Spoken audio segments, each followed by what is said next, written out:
They said the Quinn family never did anything halfway. Tonight, they proved it.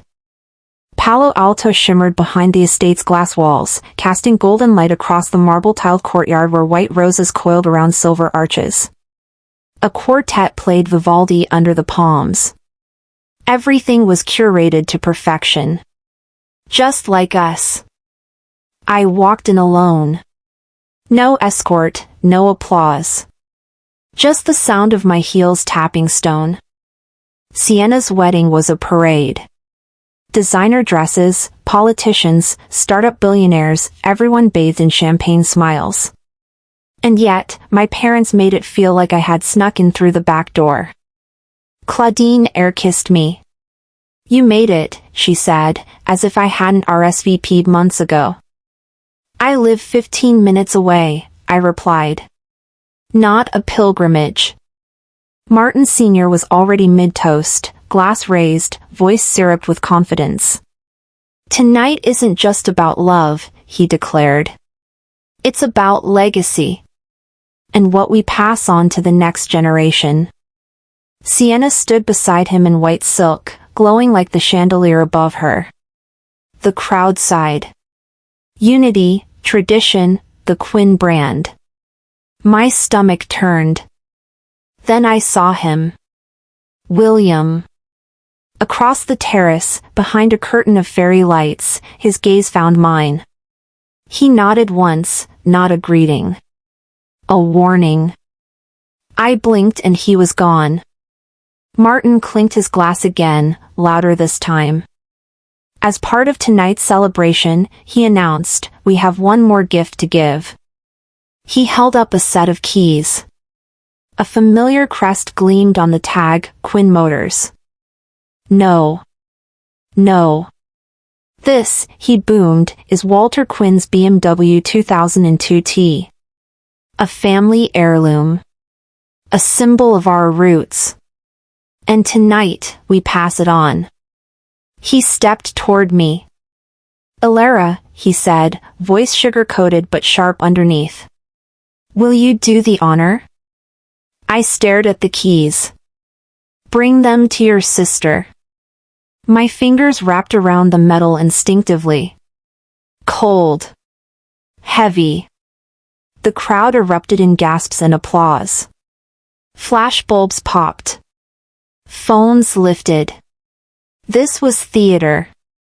I was the prop. I walked. Not toward Sienna, but into a spotlight I didn't ask for. She reached out with both hands like a pageant queen. "Thank you, Elle," she whispered, fake humility dripping down her teeth. I handed them over. A photo captured the moment, her smile, my stillness. This wasn't a gift, I thought. It was a sacrifice. And I was the lamb. In the corner of my eye, I caught Reed Lawson watching, tense. Unmoving. But there. William again, by the bar this time. Another nod. This one darker. Then he disappeared into the hallway. I followed. The hallway smelled like peonies and dust. Dimly lit, like a corridor between truths. William was waiting. "Don't drive the car tonight," he said. I blinked. What? He didn't repeat himself. Why not? I asked. Because it's watching you. His voice was flat. Like he wasn't talking about a car. Before I could speak again, he was gone. A memory hit, Walter's gravel voice from long ago. Don't trust what's polished. Engines hide more than grease. I turned and walked toward the garage. The BMW sat under soft lights. Immaculate. Untouched. I opened the driver's door. The scent hit me instantly, old leather, faint tobacco, and the metallic hum of age. I checked the glove box. Nothing. Under the seats. Clean. But when I reached beneath the driver's seat, fingers brushing metal, there it was. A GPS tracker. Wired near the fuse box. I froze. Had they been tracking me? Or was this from Walter? I pulled out my phone. Recorded everything. Evidence. Then, tucked behind the dashboard lining, something else. A crumpled note. Walter's handwriting. If they take this from you, follow the trail. You'll find the truth. My pulse roared in my ears. Back at the wedding, Sienna was posing with the BMW keys, as if she'd earned them. Martin looked proud. Claudine clutched pearls and dabbed fake tears. I said nothing. But my thoughts were wildfire. I gave them the keys. But they'll regret thinking I didn't make a copy. My phone buzzed in my pocket. A message from Reed. You need to call me. Urgent. I stepped away from the crowd. Lights blurred. Voices dimmed. The garage wasn't the only place hiding things. And I was done pretending not to hear. The laughter echoed too perfectly as I stepped away from the garage. I needed quiet. Space. A place where the cameras didn't reach. My heels barely made a sound on the marble as I slipped behind the bridal prep room, a glass-walled space tucked near the main hall. Inside, I heard voices. It's just paperwork. She'll move on. Claudine. Another voice chimed in, sharper. I don't care if she cries. I just want that damn car. Sienna. My lungs stopped. I pressed closer to the glass panel. Their reflections danced between the layers of chiffon and champagne glasses. She always takes things so personally, Sienna scoffed. This is my night. I deserve the spotlight. The car. Claudine hummed softly, a sound of distant approval. You're right. Besides, it looks better on you. The air reeked of luxury and something else, mint. Subtle, but unmistakable. Claudine's perfume. I'd always associated it with her warmth. Tonight, it burned. They laughed again. Sienna's voice giddy with conquest. And in that moment, something in me snapped, not loud, not explosive. Quiet. Final. I turned and walked back toward the garage. I needed to see the car again. The leather was warm from the day's heat, but I barely felt it as I slid my hand under the cushion. There. Taped beneath the lining, a small envelope. My name in Walter's handwriting. For Alara only. I didn't breathe as I opened it. Legacy is not a gift. It's earned. If they're reading this, they stole it. You know what to do. Inside was a folded slip of paper. A code string. A GPS access key.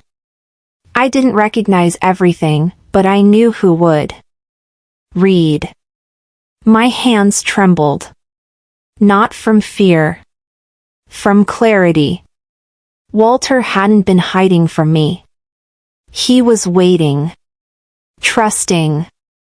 Preparing. Tears stung my eyes but never fell. I slid the note into my purse and locked the car door myself. They could keep their cameras. I had something they didn't know existed. I walked calmly back into the bridal room. Alone now. A champagne flute sat half-finished beside Sienna's gown, ivory silk, designer label, recent.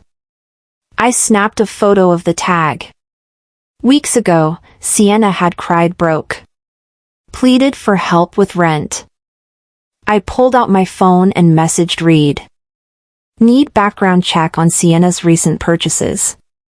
Urgent. Then I hit play on the voice memo I'd captured earlier, their conversation, preserved. I used to think silence was strength, I whispered, but now I see it was the perfect alibi. The door creaked. Claudine entered, smiling like nothing was broken. You did well tonight, she said, smoothing her dress. You didn't cause a scene. I smiled back. Why would I? She stepped closer, brushed a strand of hair from my face. Her hand lingered near my cheek. The scent of mint overwhelmed me.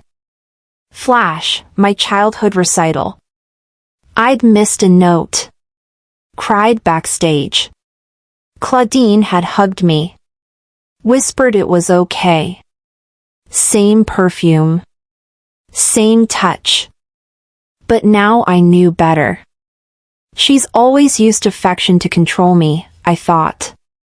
Every hug was a leash. I reached up, gently fixing her brooch. Thanks, Mom. That means a lot. She left. And I breathed again. I crossed the hall into a dim corridor rarely used. At the end sat Walter's old study, forgotten, left as if waiting. The door opened with a push. Dust floated in the light from a single window. His books lined the shelves, untouched. I stepped in like I was trespassing sacred ground. Behind the desk was a drawer I remembered being locked for years. I slipped my necklace off. At the end of its chain, a spare key. Click. Inside, wrapped in felt, was a USB. M3, financial. I didn't need to guess. I didn't need to think. I just knew. Footsteps in the hall. I closed the drawer, slid the USB into my dress lining, and walked out. You never need to steal from a house that was already open, I thought. You just need to notice the doors. Rain stitched lines across the windshield as I pulled away from the estate. My hands were steady on the wheel, but inside, I was unraveling. Each drop that hit the glass felt like a word unspoken, a truth buried under decades of rehearsed smiles. The city blurred around me.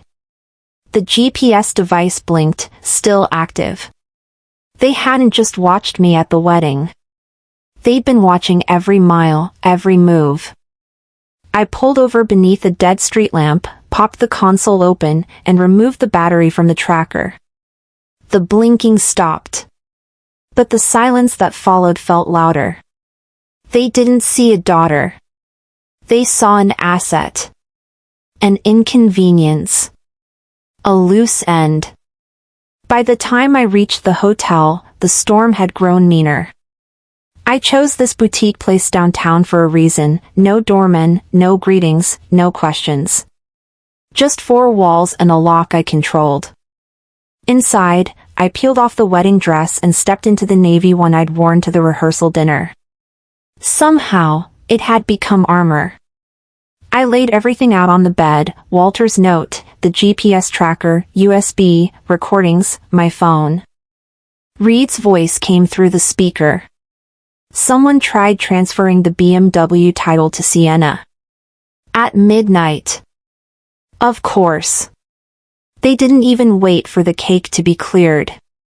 He sent the scanned documents. Claudine's signature was there, neat, elegant, perfectly forged to look like Walter's. She didn't just raise me, I said into the phone. She groomed me. I stared at the justification note. Alara agreed to gift the car to preserve family unity.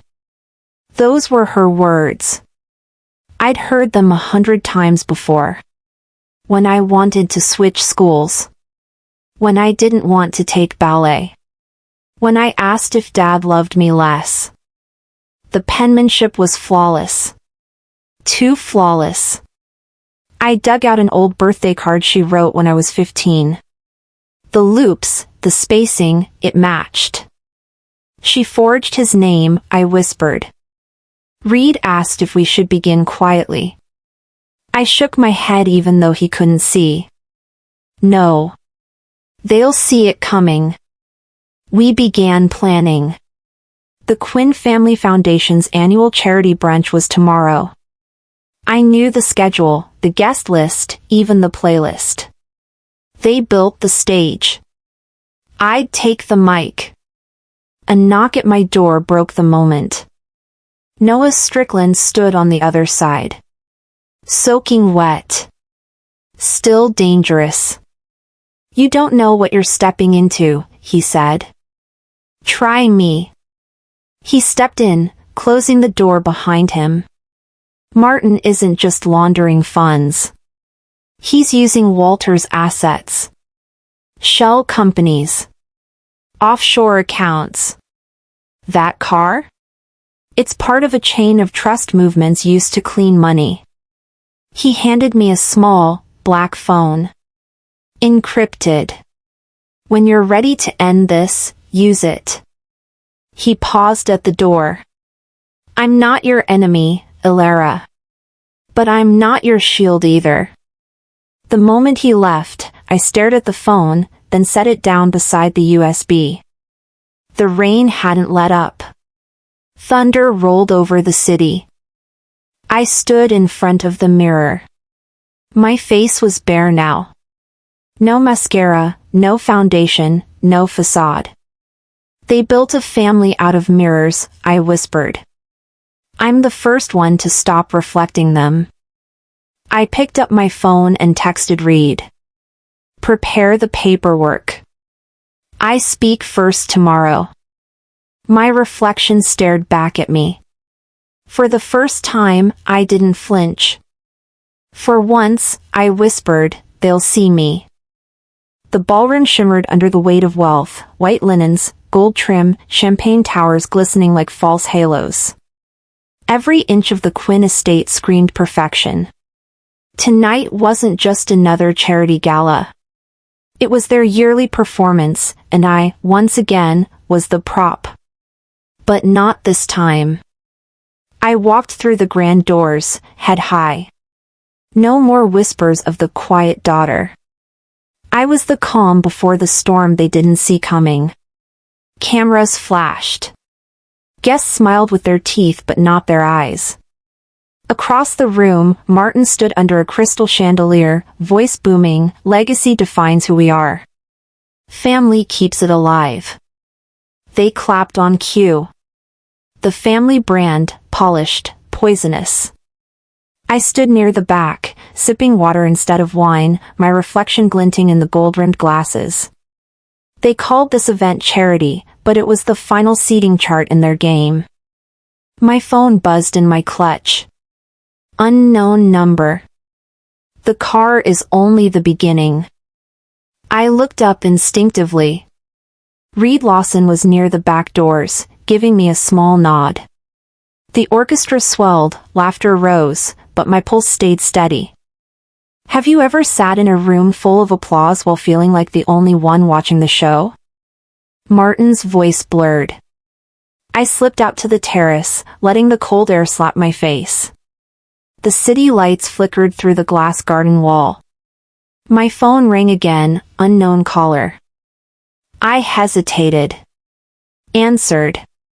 Noah's voice, low, urgent. They're live streaming this event. Every speech, every face. You're next. What do you mean next? I whispered.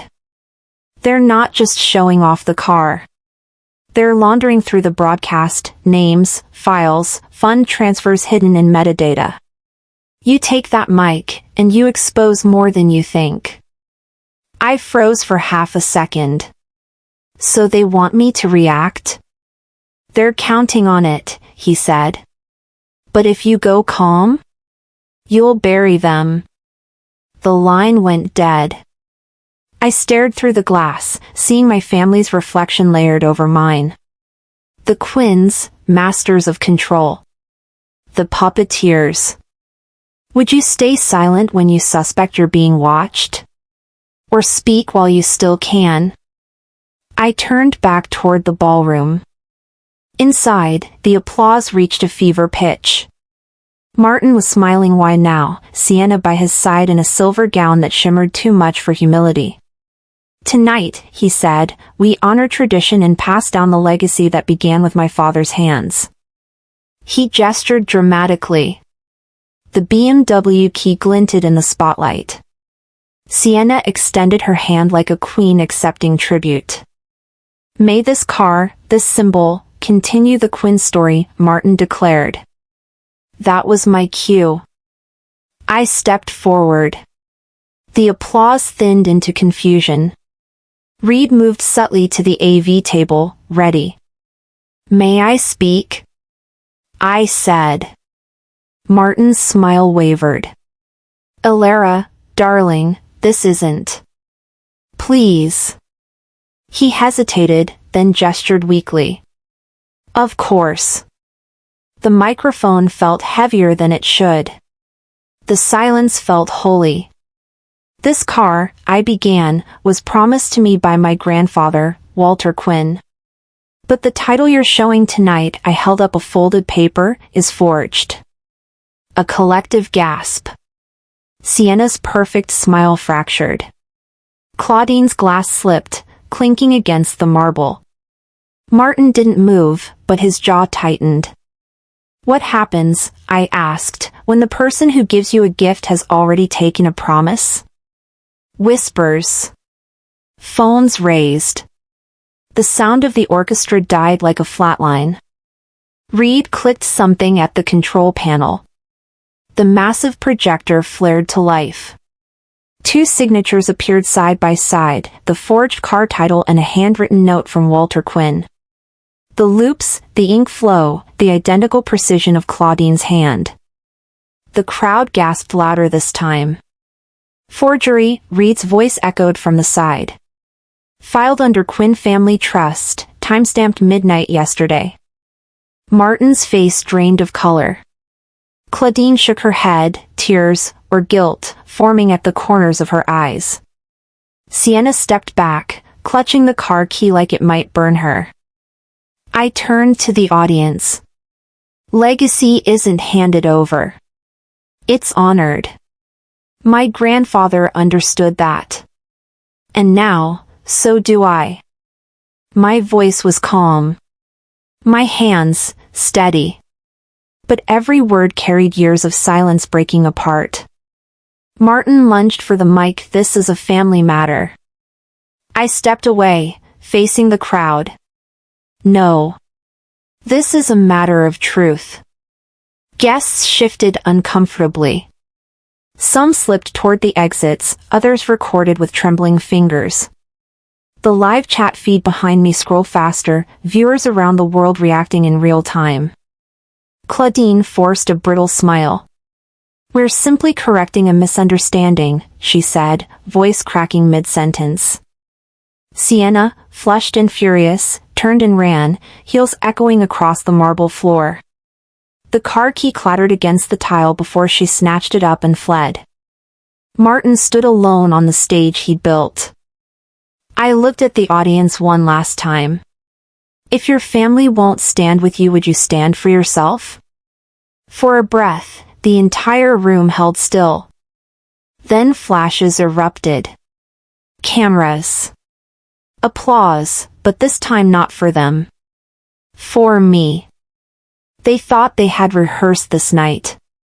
They didn't know I knew the script. The ballroom had emptied out, but echoes of gasps still hung in the air. I stepped out into the cool night, not needing applause, just the silence. Reed's voice buzzed in my ear from the phone. "You need to get to the study. Now. The documents we recovered, there's more."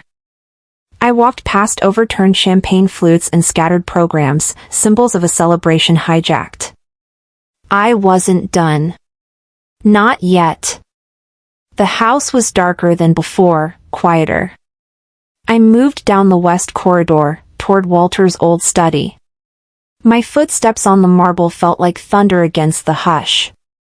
The door clicked shut behind me. Reed was already inside. He slid a thick manila folder across the desk. This isn't just about the BMW, he said. It's the trust. The entire Quinn estate. I opened the folder. Bank statements, wire transfers, offshore holdings, all rerouted under Sienna's name. Dated before Walter died. My breath stopped. Reed continued, they started legal work to name her primary heir months before his death. And Claudine's signature is on every notarized form. I ran my finger along one document. This is premeditated theft, I whispered. Not favoritism. There was more. A handwritten letter from Walter to his attorney, never mailed, but scanned and saved. In it, he outlined his fear that Martin and Claudine were manipulating estate decisions behind his back. My stomach churned. He knew. He tried to stop them. Reed nodded. And they rushed the will update before he could. In the corner of the desk, a faint blinking caught my eye. A hidden camera. I reached behind the drawer and pulled the device out. Its memory card still intact. Reed took it, his mouth tight. I'll decode it tonight, he said. If there's video proof. They're finished, I finished for him. Back upstairs, I entered the bedroom Sienna had claimed. Her makeup bag lay open.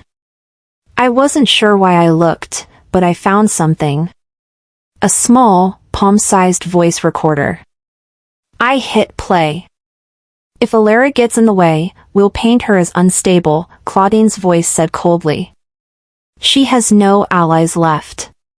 No one would believe her. Sienna's giggle followed.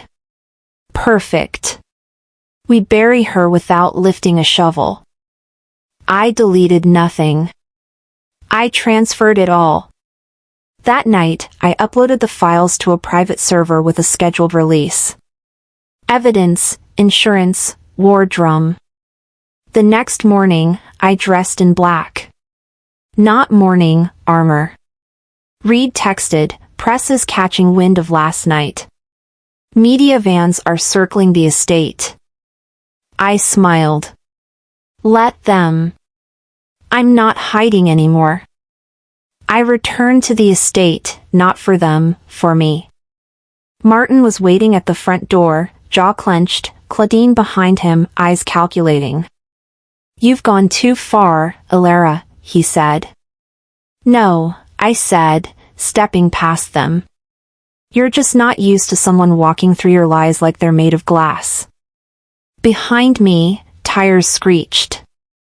A car pulled up. William stepped out. He looked at Martin. Time's up. I faced them all. Your charity gala was the dress rehearsal. The world's your audience now. They didn't know where to look. At me. At William. At the future unraveling. But I did. I looked forward. The world had gone quiet in the week since everything collapsed. The kind of quiet that doesn't soothe, it steadies you. The storm had left its ruins, and I was learning how to live among them. Walter's penthouse overlooked the San Francisco Bay, its glass walls catching the pale light of a morning that hadn't decided what it wanted to be, gray or gold. Rain streaked down the windows, thin silver lines across a view that had always made him seem larger than life. Now, it was mine. The air still carried his scent, tobacco and cedar, faint but stubborn. His books lined the shelves, not in order but in rhythm. The record player sat by the Scotch cabinet, the same record still on top of the stack, Coltrane's Blue Train. I set it spinning. The soft hiss of vinyl filled the room, followed by the first low notes, and the walls seemed to breathe again. Victory tastes quieter than I expected, I whispered. The press had stopped calling days ago. The family name, our name, had been dragged, rinsed, and wrung dry across headlines. Claudine was recuperating abroad. Martin was cooperating fully. Sienna was deeply hurt by the betrayal. But none of them had called me. Not once.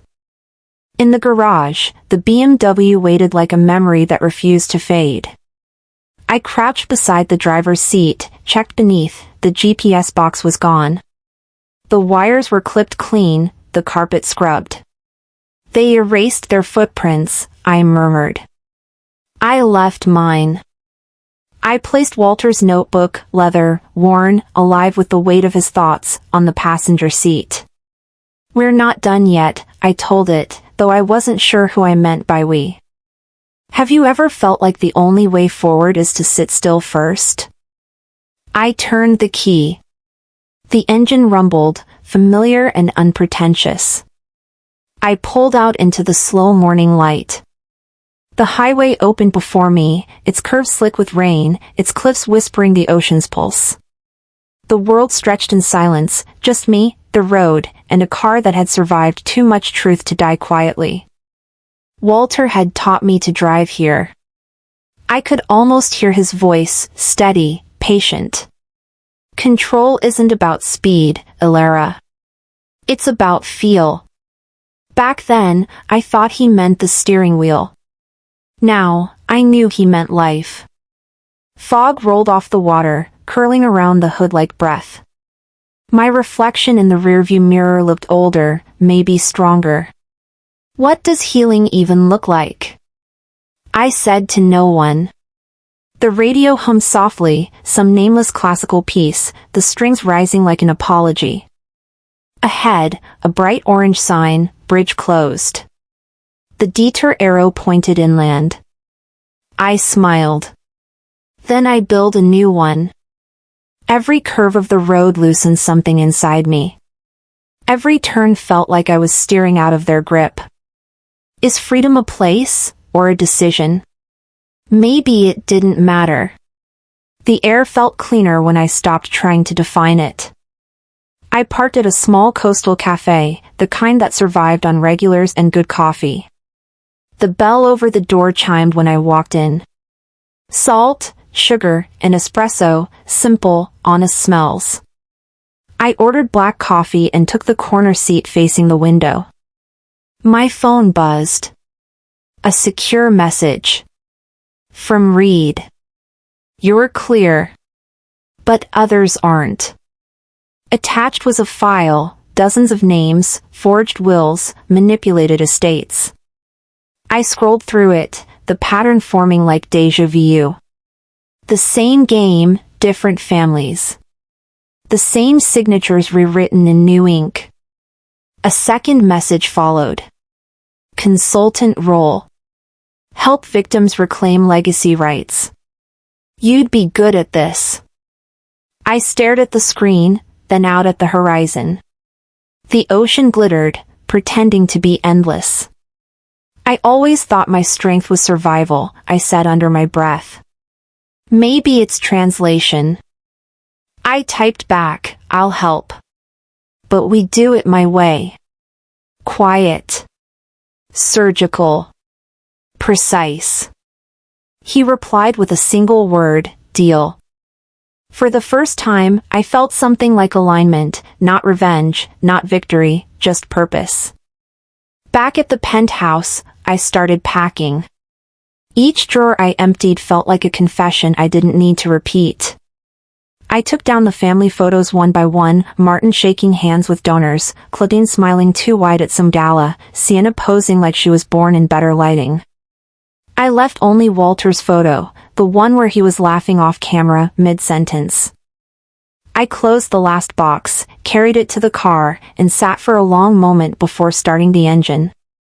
The city outside was gray but alive. I reached for the rearview mirror, looked at my reflection, steady, unblinking, and tilted it down until it faced the empty seat. No ghosts. My phone lit up again. A message from Reed. Start with the Florida case. Widows losing her father's house. I smiled. She won't.